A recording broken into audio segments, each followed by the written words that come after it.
संभाजी ब्रिगेडचे प्रदेशाध्यक्ष प्रवीण गायकवाड यांच्यावरती अक्कलकोट येथे भ्याड हल्ला करण्यात आला। हे सर्व अतिशय अस्वस्थ करणारा असून या घटनेचा निषेध करावा तितकाच कमी आहे। सुप्रिया सुळेंचे ट्विट करत प्रतिक्रिया। प्रवीण गायकवाड यांच्यावर झालेला हल्ल्याचा तीव्र निषेध। आज जो प्रकार घडला आहे त्याला योग्य तेच उत्तर आम्ही देणार। मराठा सेवा संघाचे प्रदेशाध्यक्ष विकास पासलकर यांची प्रतिक्रिया।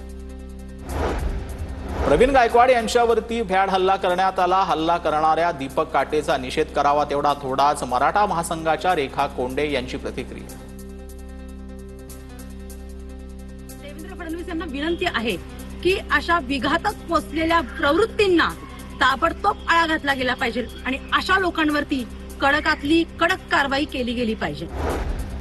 शिंदे गटाच्या मंत्र्यांनी केलेल्या भ्रष्टाचाराची चौकशी सुरू। मुख्यमंत्री त्यांना तुरुंगात नक्की पाठवणार। अनेकांची चौकशी सुरू झाली आहे। ठाकरेंच्या शिवसेनेचे आमदार जे आहेत खासदार विनायक राऊतांची प्रतिक्रिया। ज्या पद्धतीने मागच्या 6 महिन्यामध्ये अनेक प्रकल्पांना देवेंद्र फडणवीस मुख्यमंत्र्यांनी स्थगिती दिलेली आहे, अनेकांची इन्क्वायरी लावलेली आहे। विधानसभेमध्ये विधान परिषदेमध्ये सुद्धा संभाजीनगरच्या विट्स हॉटेलची उच्चस्तरीय चौकशी लावलेली आहे। त्यामुळे त्यांनी केलेल्या भ्रष्टाचाराची सखोल चौकशी माननीय मुख्यमंत्री देवेंद्र फडणवीस येतीलच आणि नक्की त्याच्यामध्ये दोषी तर आढळणारच आहेत, तर दोषींना तुरुंगात पाठवण्याची तयारी त्यांनी केलेली आहे। नांदेडच्या विकासासाठी डीपी प्लॅन आवश्यक। प्राधिकरण करा किंवा नका करू। नांदेडच्या प्राधिकरणाबाबत खासदार अशोक चव्हाण यांची संदिग्ध भूमिका। प्राधिकरणासाठी शिवसेना राष्ट्रवादीचे आमदार आग्रही। डॉक्टर शंकरराव चव्हाण प्रेक्षकागृहाच्या नूतनीकरणादरम्यान जे आहे ते अशोक चव्हाणांची प्रतिक्रिया। डीपी प्लॅन म्हणलो, डीपी प्लॅन तर आवश्यकच आहे ना। प्राधिकरण करा किंवा न करा हा विषय नाहीये। डीपी प्लॅन हा विषय सर्वस्तर वेगळाच आहे। डेव्हलप नियोजन कुठल्याही गोष्ट करताना त्याचा एक आराखडा करावा लागतो आणि डीपी डेव्हलपमेंट प्लॅन हा नियोजनाचा भागच आहे। त्यामुळे डीपी प्लॅनचा आणि प्राधिकरणाचा संबंध असा नाहीये।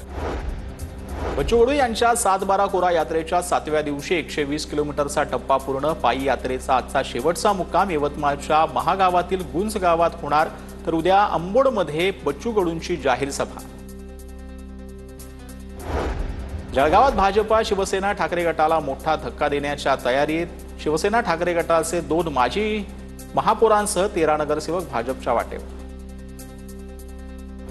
धनंजय मुंडे यावर्षी वाढदिवस साजरा करणार नाहीत। कार्यकर्त्यांनी बॅनर जाहिराती लावण्याऐवजी सामाजिक उपक्रम राबवावेत, तर 15 जुलै रोजी धनंजय मुंडे भेटीसाठी उपलब्ध नसणार। मुंडेंच्या कार्यालयाकडून माहिती जारी। उपमुख्यमंत्री अजित पवार यांचे जनसंपर्क अधिकारी संजय देशमुख यांचं हृदयविकाराच्या तीव्र धक्क्यानं निधन। संजय देशमुख यांच्या निधनानं पत्रकारिता आणि शासकीय जनसंपर्क क्षेत्रातील शांत आणि संयमी, संवेदनशील असं अभ्यासू व्यक्तिमत्व हरपल्याची जी आहे त्या भावना व्यक्त केल्या जातात। रायगडच्या फणसाड डॅममध्ये मुंबईतील युवक बुडाला। फिरण्यासाठी आलेल्या 11 युवकांच्या गटातील एक युवक पोहताना बुडाल्याची घटना। SVRSS टीमनं मृतदेह बाहेर काढला। अहिल्यानगरच्या अकोलेमध्ये 57 लाखांचा गुटखा जप्त। घारगे यांच्या पथकाची मोठी कारवाई। कोट्यावधींचा मुद्देमाल जप्त। मनसेकडून गोरेगाव विधानसभेमध्ये शालांत परीक्षेमध्ये उत्तीर्ण झालेल्या विद्यार्थ्यांचा गुणगौरव सोहळा। कार्यक्रमामध्ये शालिनी ठाकरे, कुणाल मानकर आणि विभाग अध्यक्ष वीरेन जाधव यांची उपस्थिती। लातूरमधील शेतकऱ्यांचा आजचा आंदोलनाचा 9वा दिवस। 2 शेतकरी मंत्र्यांच्या दिशेनं येत असताना ठाण्यामध्ये जो आहे तो आता एका शेतकऱ्याची तब्येत जी आहे ती बिघडलेली आहे। सिव्हिल हॉस्पिटलमध्ये सध्या उपचार सुरू आहे। उपचारानंतर पुन्हा एकदा आंदोलन सुरू होणार आहे।